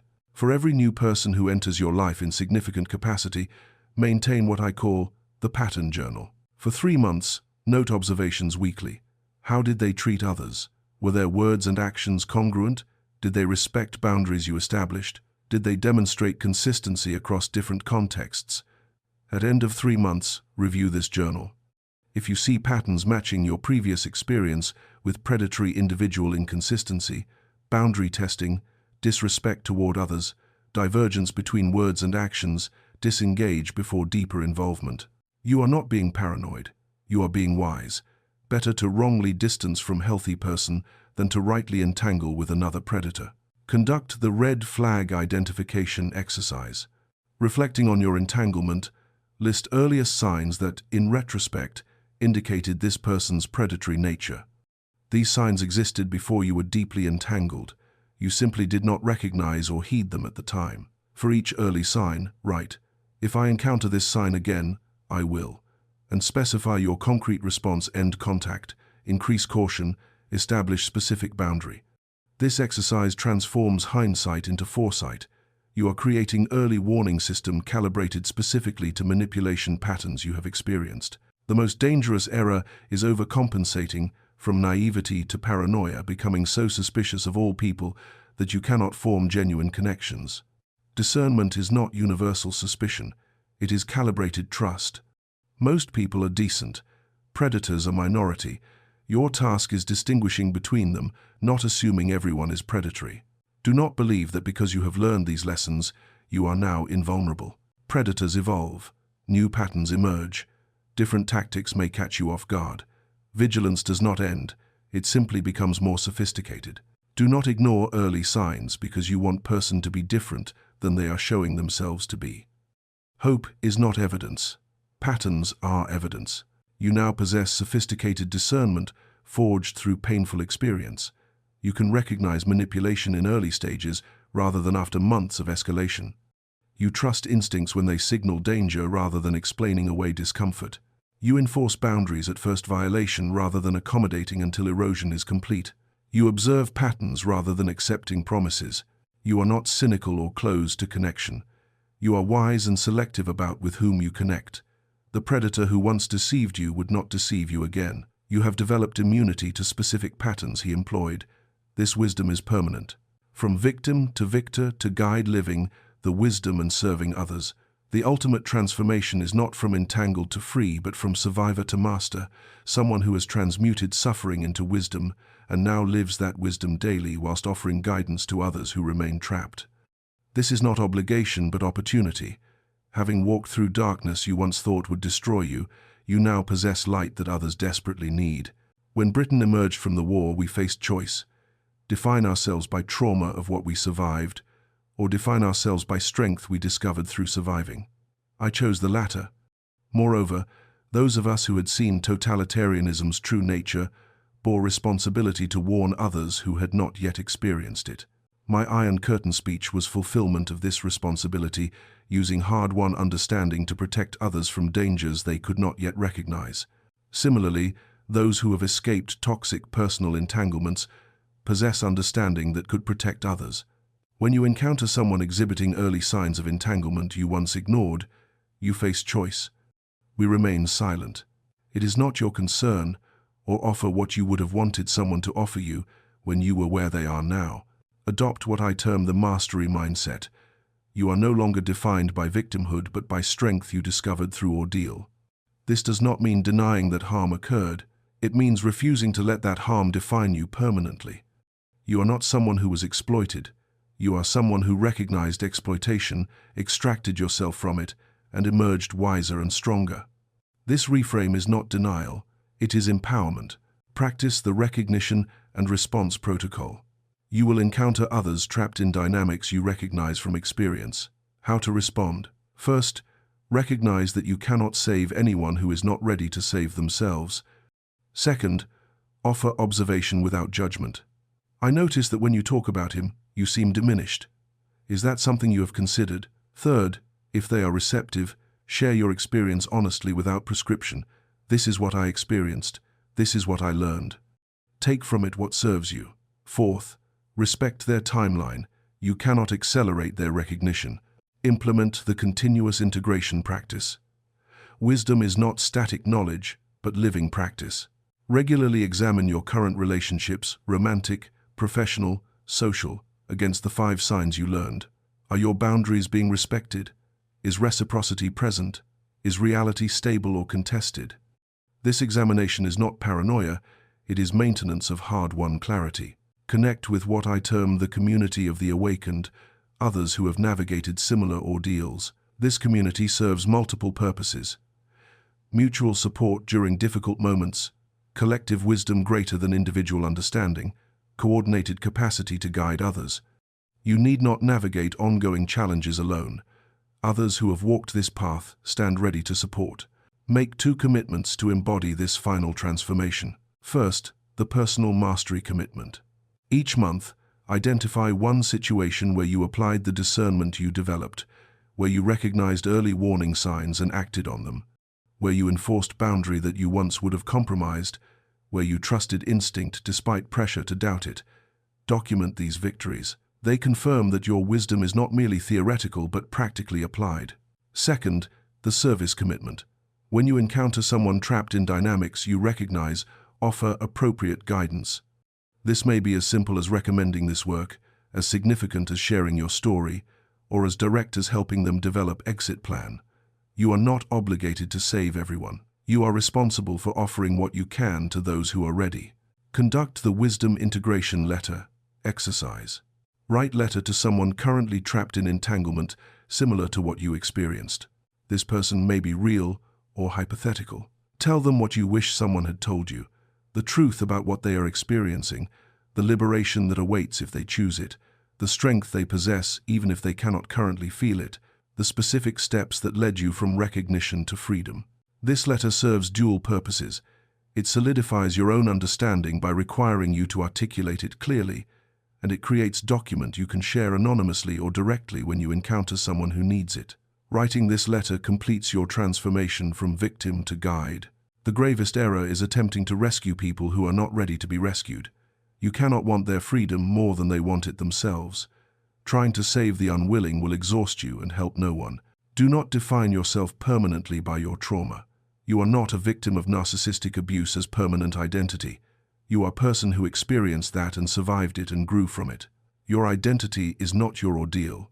Do not assume that because you have mastered recognition of one pattern, you are immune to all patterns. Different predators employ different tactics. Ongoing learning and vigilance remain necessary. You are no longer who you were before entanglement began, nor are you merely who you were when you first escaped. You have become someone fundamentally transformed, wiser about human nature, stronger from having survived what you thought might destroy you, more discerning in all your relationships, capable of offering guidance to others still trapped.